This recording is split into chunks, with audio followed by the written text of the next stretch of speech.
تجربة أكل الجراد. وهذا هو الجراد وربنا يستر. ريحة خشب، فعلا ريحة خشب. شوفوا، أنا بقول رأيي بكل صراحة، زعل من زعل ورضي من رضي، ونقول بسم الله. أخذ لنا واحدة نظيفة كذا، أيوة هذه. والله يا في ناس بيحذفوني بعد المقطع ذا. يقولون ابعد الراس، بعضهم لا. بسم الله الرحمن الرحيم. بسم الله.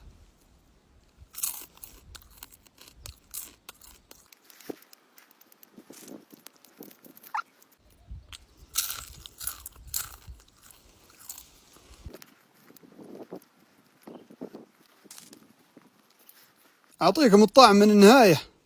خذ لك قطعة خشب وهب عليها ملح. هذا طعم الجراد.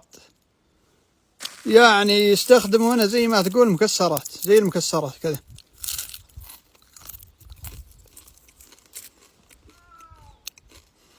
طعم العلف اللي داخل بطونه يمكن. اي والله كأنك تاكل حذا حق مزرع. الجراد ما له ريحة، ومطبوخ ومجفف. علي، قد ذقت طعم الجراد؟ جرب، خذ واحدة. لا يكون لي معتق.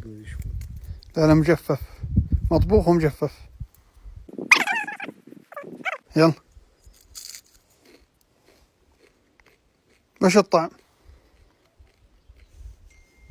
سمك مجفف مع حذا كذا، مع علف. تجربة الفسيخ المصري. والله أنها كأنها ريحة شاة ميتة لها شهر، حرفيا بكل ما تعنيه الكلمة. إيش هذا يا إخواني؟ عليكم وجه الله أنتم تاكلونه صدقوا. والله لو لم يبقى له هو أكل في الدنيا إني ما آكل. عليكم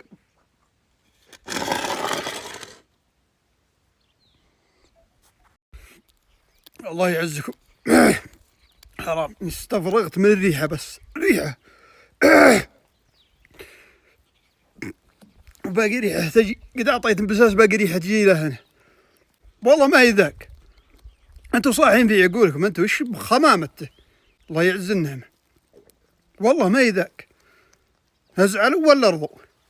أشرح لكم الموقف. كأنك الله يعزكم حصلت لك ميتة لها شهر وجيت تبغى تاكل منها.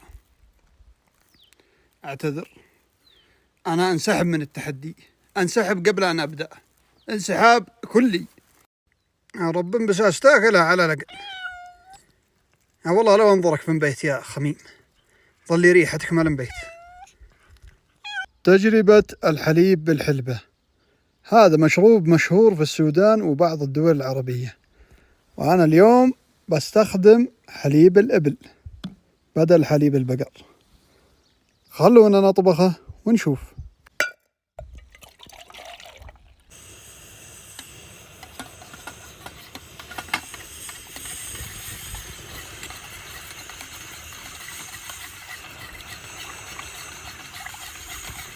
وهذا الحليب.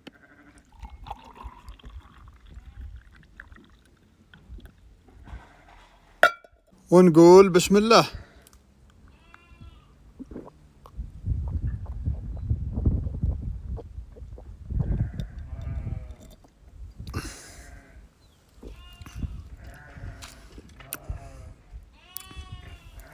معلش، جيد ممتاز. هذا نقدر نضيفه في سلسلة مشروبات أو خلطات الخبل المتعافي.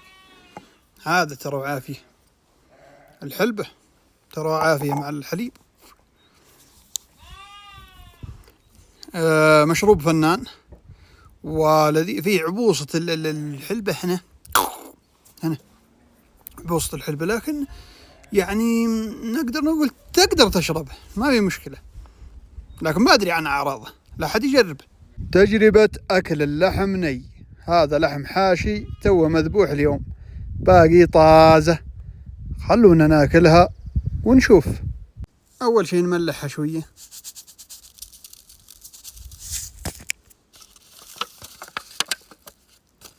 هذا قلني غيرتها ولا شو؟ شوفها هذه هي لحمة طزقة.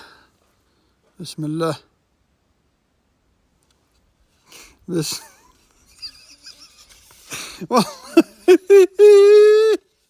والله أول مرة يا إخواني. بسم الله. أعوذ بالله من الشيطان الرجيم.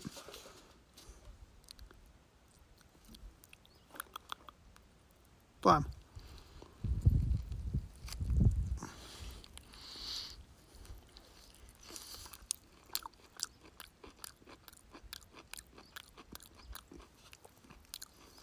فنانة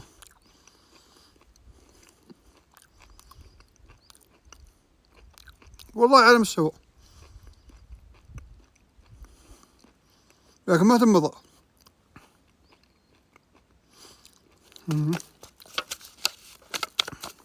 زودها ملح شوية، زودها الملح. بسم الله.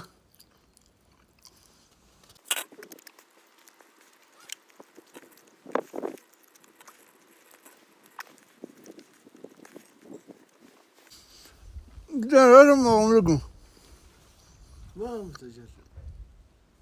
بلخ. ايش؟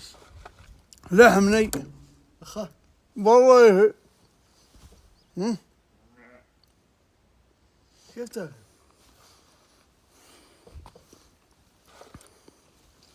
تفضل. 2000 years. حرام اني الله اني غلقتها. عموما الطعم فنان، كأنك تاكل كلية. شفت الكلية إذا أكلتها من الذبيحة وهي باقي نية نفسها بالضبط مضبوطة، ولكن نشبت في عصبة بين ملحم. شفت إذا أعطاك واحد ما يحبك هو معك على نفس الصحن وأعطاك لحمة قاعدة تمضغها ليلتك، هذه مثل هذا اللحمة بسبب العصبة، ولا اللحمة والله مضغت معي على طول. فما أنصح أحد يجربها، لكن طعمها مثل الكلية. وشكرا. مريت بقالة مصارية وشريت من عندهم جبنة قديمة أو مش، وفي ناس بيدلعوها جبنة معفنة. هم سموها مش ليه؟ عشان انت مش حتلحق تروح دورة المية. خلونا نقرب ونشوف. بسم الله الرحمن الرحيم. أشهد أن لا إله إلا الله والريح. والله يوم جايب يوم ما فيه نقد وينفجر. أظن لو كنت ولع. ربنا يستر، ربنا يستر. بسم الله الرحمن الرحيم. زيتونة ولا جبنة؟ إيش هذا؟ شوف اللون بتاعها. يقول لك يخلونها سنة كاملة عشان تصبح باللون هذا. بسم الله.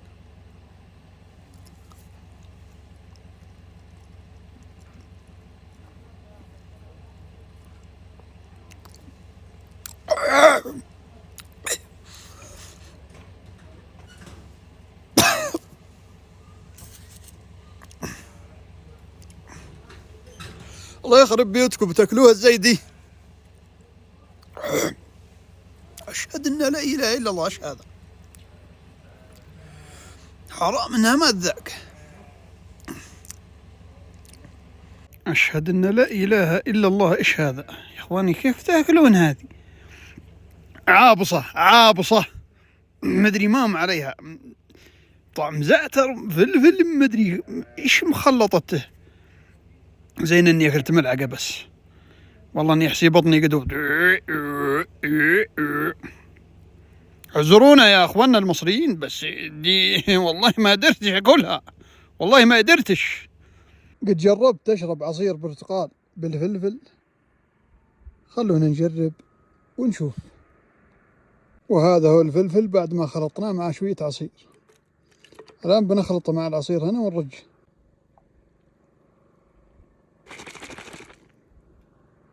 بسم الله.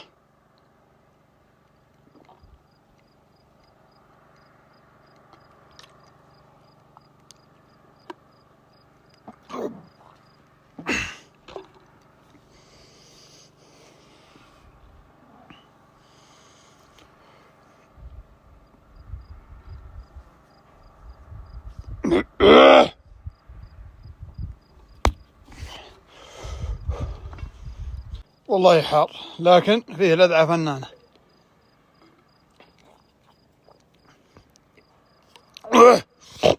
قلبي غشمي. المشروب هذا يصلح أيام البرد، إذا بك برد والله أنه يدفيك، أن تخرج مدفات من راسك. ماذا يحدث لو أضفنا حبة الفيتامين سي الفوارة مع السفن؟ خل هنا نشوف.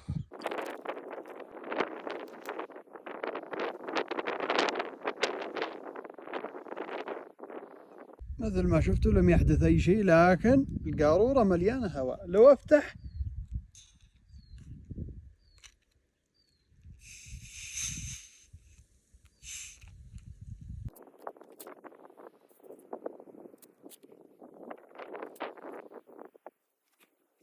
والله توقعت التفاعل بيكون أقوى من كذا، لكن خلونا نجرب الطعم ونشوف قبل لا أجرب. لا تجربونه عندكم، ممكن يؤدي إلى مشاكل صحية.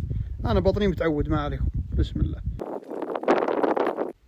ما تغير طعم السفن نفسه، اللهم عليه زيادة ليمون، لأن الحبة الفيتامين سي بالليمون.